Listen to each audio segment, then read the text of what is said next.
اگر میں کہوں کہ میں پہچان لوں گا، انشاءاللہ گفتگو ہوگی، یہ میرے بس کی بات نہیں ہے کہ میں اس کو پہچان لوں۔ کربلا کے شہید کی کنہ معرفت ناممکن ہے، اور بڑے اعتماد کے ساتھ ہی کہہ رہا ہوں، حسین ابن علی کی معرفت حقیقی ناممکن ہے، لہذا ہم کوشش کریں گے جس حد تک ہم قریب جا سکتے ہیں اس حد تک پہچانیں، لیکن میرا طریقہ مجالس یہ ہے کہ پہچانیں۔ اچھا حسین کو پہچانے تو کہاں سے پہچانے؟ 3 طریقے میں استعمال کرتا ہوں، یا اس سے جس نے اس کو حسین بنایا، یا اس سے جس نے کندھوں پہ بٹھا کے ہمیں، یا پھر اس کی اپنی زبان سے جب وہ خود فرماتا ہے دیکھو میں حسین کو۔ دیکھیے یہ پہچان کے طریقے ہیں، یا اللہ یا رسول اللہ یا خود وہ ولی اللہ۔ میں کسی اور کے ادھر ادھر کی باتیں جو ہے وہ ضمن اگر آئیں، لیکن مین یہی ہوتا ہے کہ ان کو پہچانے تو ان کو کس طریقے سے پہچانے۔ یہ ایک پہچان بتلائی ہے جناب پیغمبر اکرم نے، کس انداز سے وضاحت کل سے شروع کروں گا، لیکن موضوع کو اس انداز سے پیش کرنا چاہتا ہوں کہ ہم 10 دنوں بعد ایک چھوٹا سا قطرہ ان کی معرفت کا لے کے یہاں سے ذکر، چھوٹا سا قطرہ، اس لیے کہ سمندر اگر پورے کا پورا حاصل نہیں ہو سکتا تو اس سے جو قطرہ ہمارے بس کی بات ہے وہ تو ہم لے لیں۔ اب وہ حسین جس کی یاد میں آپ جمع ہوئے ہیں، اس کی معرفت یہی ہمارا موضوع ہوگا۔ اس کو پہچانے، اور پہچانے تو کہاں سے پہچانے، کس انداز سے پہچانے۔ اب یہ ہم ہی نہیں ہیں کہ ہم اس کو پہچاننے کے لیے نکلے ہیں، بلکہ پیغمبر اکرم نے اس کو بار بار پہچنوایا۔ کس انداز سے پہچنوایا؟ اور یہ پورے گھرانے کا تعارف بعض اوقات یہ محسوس ہوتا ہے اور لوگ اعتراض بھی کرتے ہیں، کہتے ہیں پیغمبر اکرم کا کوئی اور کام بھی تھا؟ یہ اتنی حدیثیں جو آپ بیان کرتے ہیں پیغمبر اکرم کا کوئی اور کام بھی تھا؟ میں کہتا ہوں ایک کام سر فہرست یہی تھا کہ اپنے بعد دین کے بتلانے والوں کا تعارف کرا جائے۔ صلوات پڑھ لیجیے۔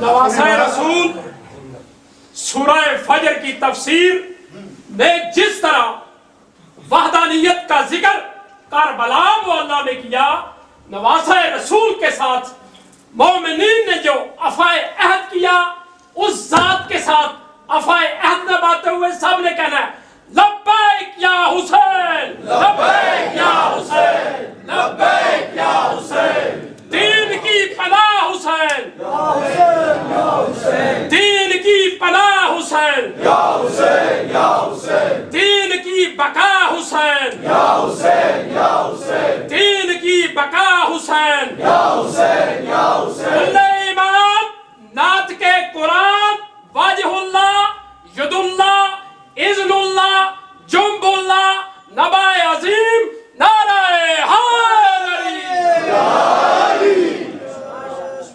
اور شہید کربلا کا یہ آپ حضرات سے تقاضا ہے کہ آپ ان کو پہچانیں اور ان کو پہچان کے دوسروں کو پہچنوائیں۔ گفتگو میری موضوع میرا شروع ہے یہاں سے، اس جملے سے۔ شہید کربلا کا تقاضا یہ ہے کہ آپ ان کو پہچانیں اور پہچان کے ان کو دوسروں کے سامنے بیان کریں، پہچنوائیں۔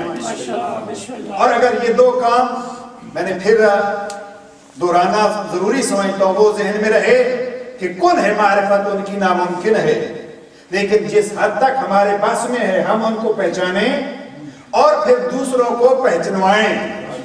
اور یہی کام کیا تھا حاکم شام جس سال اپنے مقام پر پہنچتا ہے، اس سے 1 سال پہلے کا جناب شہید کربلا کا مینا کا ایک خطبہ مشہور ہے، جناب سید الشہداء کا فضائل کا ایک دریا ہے۔ میں اپنی تقریر کو جہاں نئے جگہ پہ جاتا ہوں اکثر یہ عرض کرتا ہوں کہ میری تقریر کے ہوتے ہیں 3 حصے۔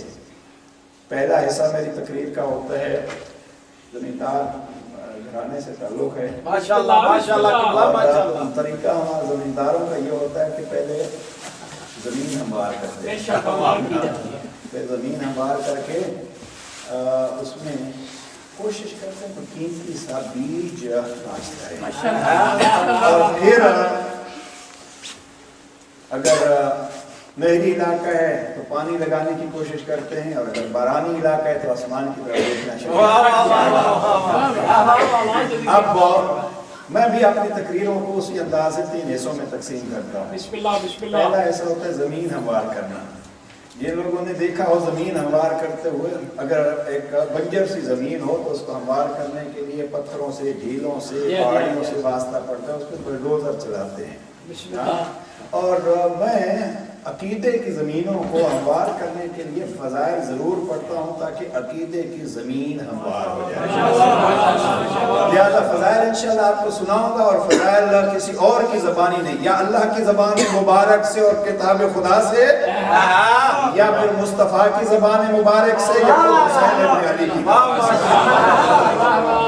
اور دوسرا مرحلہ پھر آتا ہے حصہ کہ جب زمین ہموار ہو جاتی ہے نا تو پھر کبھی قرآن کی آیتوں سے, کبھی مصطفیٰ کے فرامین سے, کبھی نہج البلاغہ کے جملات سے, کبھی شہید کربلا کے فرامین سے, کبھی سید سجاد کی حدیثوں سے, کبھی باقر و جعفر صادق کے مختلف فرامین سے لے کے پھر اس میں بیج بوتے ہیں. اور پھر جب بیج بو جا لیتے ہیں تو آخر میں ظاہر ہے ہمارے مجلسوں کا سلسلہ یہی ہوتا ہے کہ ہم غم حسین کا آنسو کے ذریعے سے اس کاشت کو پانی دیتے ہیں. یعنی فضائل کے ذریعے سے زمین ہموار کرتے ہیں, فرامین کے ذریعے سے بیج بوتے ہیں, اور آنسو غم حسین کے ذریعے سے ہم پھر ان کو پانی دیتے ہیں. اب یہ گلشن بنتا ہے, اس میں سے جو پھول اگتے ہیں میں ان کے اپنے طور پہ نام رکھتا ہوں. کسی پھول کا نام میں مالک اشتر رکھتا ہوں, کسی پھول کا نام سلمان فارسی رکھتا ہوں, کسی کو میں کمبر کہتا ہوں, کسی کو ہموار کہتا ہوں, کسی کو میں سمت تمبار کہتا ہوں. اور ان کی زمین چونکہ فضائل سے ہموار ہوتی ہے تو پھر ان کا مقام کیا ہوتا ہے. ان نظروں میں حکومت کے گناہگار بھی تھا, ایک وقت وہ آیا کہ سرے دار بھی تھا, حق میرے زبان رہا زبان کٹنے تلک, اس قوم میں ایک میسا میں تمہارا.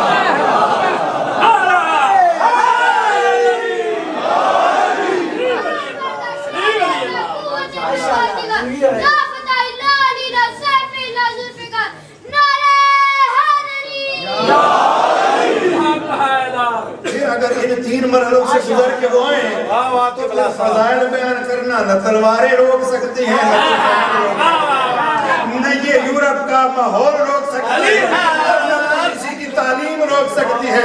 وہ جتنے سے بڑا پڑھا لکھا ہوگا وہ بھی یہاں آئے گا, اگر غریب ہوگا تو بھی آئے گا, فقیر ہوگا تو بھی آئے گا. اس کا فخر ایک ہوگا اور اس فخر کا نام ہے حسین. اللہ فخر کا نام ہے حسین.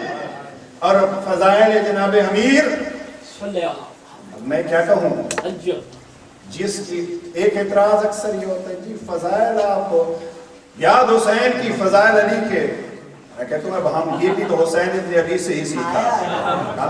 اس نے اگر فضائل بیان کی, عزیزوں جملہ نقل کرنا چاہتا ہوں, منا کا خطبہ ہے جناب سید الشہداء کا, کاش ہماری قوم میں پڑھنے کا جذبہ پیدا ہو جائے تو یہ منا کا خطبہ کم از کم پڑھ لیجئے. منا کا خطبہ ہے جناب سید الشہداء کا, بڑا مشہور خطبہ ہے, اور راوی کہتا ہے, سلیم ابن قیس جو ہے وہ راوی ہے, کتاب میرے پاس پڑھی ہے اگر کسی کو دیکھنا ہو خطبہ.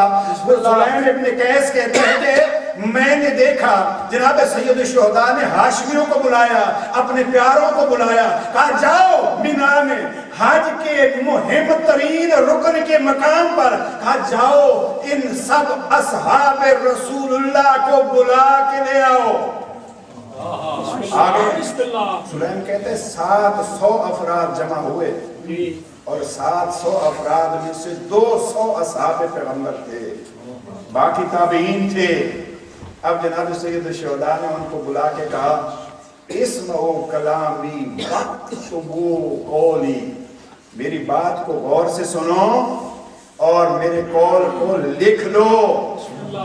اور پھر فرماتے ہیں فرجعوا الی امصارکم وقبائلکم, لکھ لو اس لیے تب چونکہ آپ اگر حج سے واپس اپنے شہروں میں اور اپنے قبیلوں میں جاؤ تو ان شہروں اور ان قبیلوں میں رہنے والوں میں سے من کانو یؤمنون وواسقو بہم، جو صاحب ایمان ہے اور آپ کو ان پر پورا بھروسہ ہے، ان کو یہ فضائل سنانا اس لیے کہ مجھے ڈر یہ لگ رہا ہے کہ کہیں زمانے کی گزرنے کی وجہ سے یہ فضائل پرانے نہ ہو جائیں اور لوگ ان کو بھول کے حق پہ مغلوب ہونے کا سبب نہ بن جائیں۔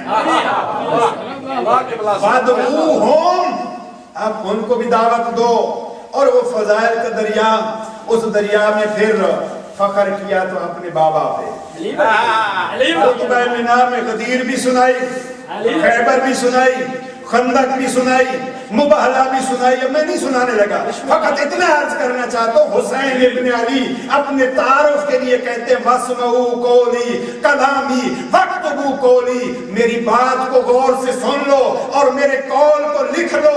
یعنی یہ بتلایا جا رہا ہے کہ ہم فضائل کے ذریعے سے اپنا تعارف کرا رہے ہیں، اور آپ یہ تعارف لکھ لو اور اپنے قبیلے والوں کو اور اپنے شہر والوں کو ضرور جا کے بتانا۔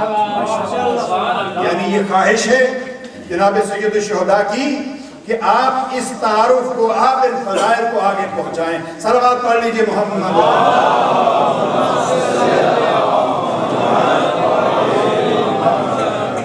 فرمان رسالت امام صلی اللہ علیہ وآلہ وسلم ہے کہ اپنی مجلسوں کو میرے بھائی علی کے ذکر سے زینت عطا فرماؤ، لہذا پاک امیر کا ذکر اس طرح کریں کہ لاما صاحب کو پتا چلے بیلجیم کے مومنین علی ولی اللہ کو ماننے والے ہیں اور ان کے دلوں میں علی ولی اللہ بستا ہے۔ نعرہ حیدری، بسم اللہ۔ اب وہ خطبہ انشاءاللہ وقت ہوگا تو اس کے جملات عرض کروں گا۔ ایک جملہ جو غدیر کے حوالے سے جناب سید الشہداء نے نقل کیا ہے، وہاں جناب سید الشہداء فرماتے ہیں پیغمبر نے وہ سارا خطبہ سنایا اور فرمان جاری کیا، اور اس فرمان ولایت کے بعد یہ فرمایا فَلْيُبَلِّغُ الشَّاهِدُ الْغَائِبَ۔ میں جو موضوع لے کے جا رہا ہوں کہ معرفت کرانا، خود پہچانے اور دوسروں کو پہچنوائیں۔ یا خطبہ مینار میں امام فرماتے ہیں لکھ لو، اپنے قبیلوں میں جا کے، اپنے شہروں میں جا کے دوسروں کو بتلانا۔ اور غدیر میں جناب سید الشہداء نے اسی خطبہ مینار میں جو جملہ نقل کیا کہ پیغمبر نے فرمایا کہ فَلْيُبَلِّغُ الشَّاهِدُ الْغَائِبَ، کہ ضروری ہے کہ جو خطبہ غدیر سن رہے ہیں، جو من کنت مولا کی صدائیں سن رہے ہیں، فَلْيُبَلِّغُ الشَّاهِدَ الْغَائِبَ، ہر موجود جا کے غیر موجود کو بتلائے۔ موضوع میرا یہی ہے عزیزو، ہمارا فرض بنتا ہے ہم اپنے اس مدرسے کو اپنے اس امام بارگاہ کے اندر تک نہ رکھیں، بلکہ یہ صدا آسمان سے بھی آنی چاہیے۔ جیسے میں نے ابھی عرض کیا کہ عمل میں اس کا ساتھ دو کہ اس کے دل کو چین ہو، زمین سے آسمان تلک حسین ہی حسین۔ صلوات پڑھ لیجئے محمد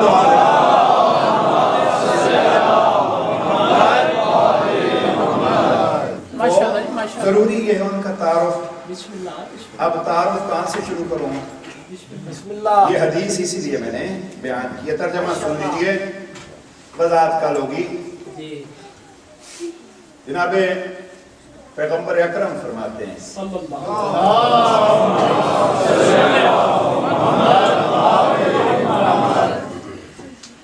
قرآن مجید کی آیت ہے یا ایھا النبی انا ارسلناک شاہدا ومبشرا،